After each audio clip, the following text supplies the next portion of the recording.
Intelligence artificielle pour le droit, pour tous les professionnels utilisant la matière juridique.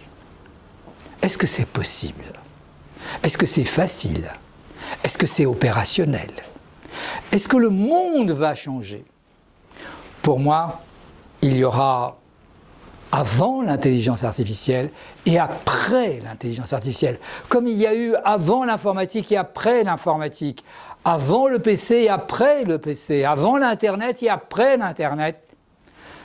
Le monde de demain est celui de la mixité dans le monde du travail, mais aussi à titre personnel. Mais restons dans le monde du travail. Cette nécessité entraînera nécessairement des gains de productivité. Et les gains de productivité auront pour objet d'augmenter cette nécessité. Le monde de demain, pour les juristes comme pour de très nombreux secteurs d'activité, c'est la conjugaison à égalité entre les robots conversationnels et puis les humains.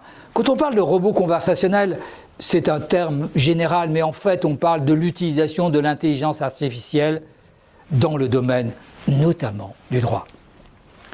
ChatGPT, le plus célèbre, ou son challenger qui arrive, OpenAI avec Google, Bard ou Bard à la française. Est-ce que vraiment c'est un nouveau paradigme? La réponse est clairement oui. À titre personnel, dans mon cabinet, j'ai généralisé ChatGPT. Il faut l'organiser.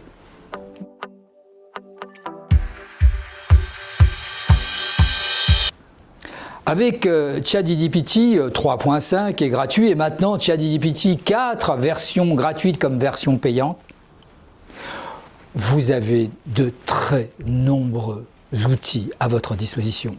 Je voudrais en privilégier 3.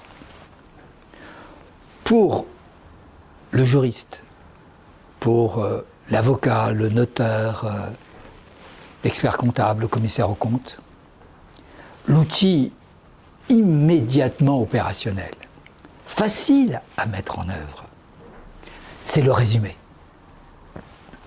J'ai demandé à ChatGPT, travaille sur le règlement DORA, et je lui ai demandé, tu peux me faire un résumé de DORA?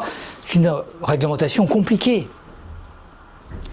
Et ChatGPT me répond non parce que je lui avais donné la date de Dora et il me dit qu'il ne connaît pas grand-chose postérieurement à septembre 2021. Alors j'ai posé la question à Bard qui venait d'arriver. Je lui ai dit, et Dora, c'est quoi pour toi? Peux-tu me faire le résumé? Et là, effectivement, Bard, qui n'est pas limité à cette contrainte de temps, m'a donné un résumé parfaitement opérationnel. Mais pour tous les textes qui sont antérieurs, vous avez compris, il y a un peu de technicité, mais très facile, antérieurs à septembre 2021, alors il me semble que ChatGPT est meilleur que Bard. Ils vont tous les deux s'améliorer. Faisons pas la course. Mais les résumés faits par ChatGPT, OpenAI ou Bard, Google, sont excellents en première approche. Donc, premier outil au quotidien, un résumé. Deuxième outil au quotidien, un script d'analyse. Vous pouvez demander à l'un comme à l'autre, on va le tutoyer, on lui dit bonjour. Est-ce que tu peux me donner le résumé d'un texte, mais sous la forme d'une liste de points en termes d'obligations? Et là, il ne va plus faire un résumé. Il va donner les traits saillants sur un script permettant de préparer un rendez-vous thématique avec un client.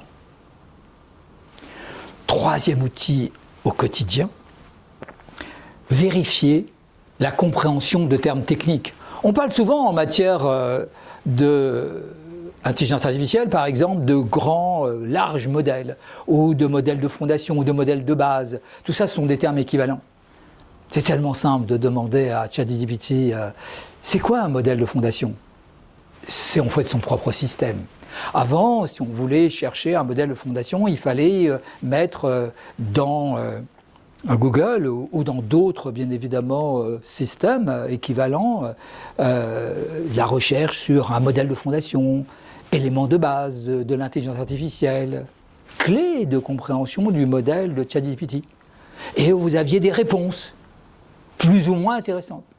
Là, plus besoin de perdre son temps à avoir une somme de textes qu'il faudra analyser.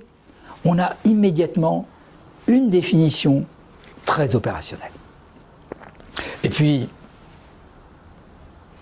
non pas un troisième outil, mais une façon d'utiliser ces trois outils, la commande vocale. C'est tellement plus simple de lui parler et il vous répond aussi en mode vocal. Alors, il faut faire attention. Il faut faire très attention. Car ChatGPT comme Bard ont des hallucinations. Ils disent des choses complètement fausses, parfois complètement folles. Ils sont excellents, mais parfois comme des humains, ils font des erreurs et il nous appartient à ne pas prendre les éléments tels qu'ils sont présentés, mais d'avoir un certain niveau de discernement. En effet, ces systèmes ont une particularité. Ils travaillent un mot après l'autre. Ils travaillent sur des tokens, ils travaillent sur des jetons, et ils essayent de prédire quel est le mot dont la probabilité est la plus grande après les textes que vous lui avez présentés. Alors, ils inventent des mots en fonction des probabilités, en fonction de leur expérience, en fonction des textes qu'ils ont appris. Ce sont des aides à la compréhension. Ce ne sont pas des remplaçants. Le monde de demain, c'est un monde où les IA et les humains vont conjuguer leurs efforts, non pas simplement pour une meilleure productivité, bien sûr il y aura des gains de productivité, mais pour une meilleure compréhension de notre vie au quotidien.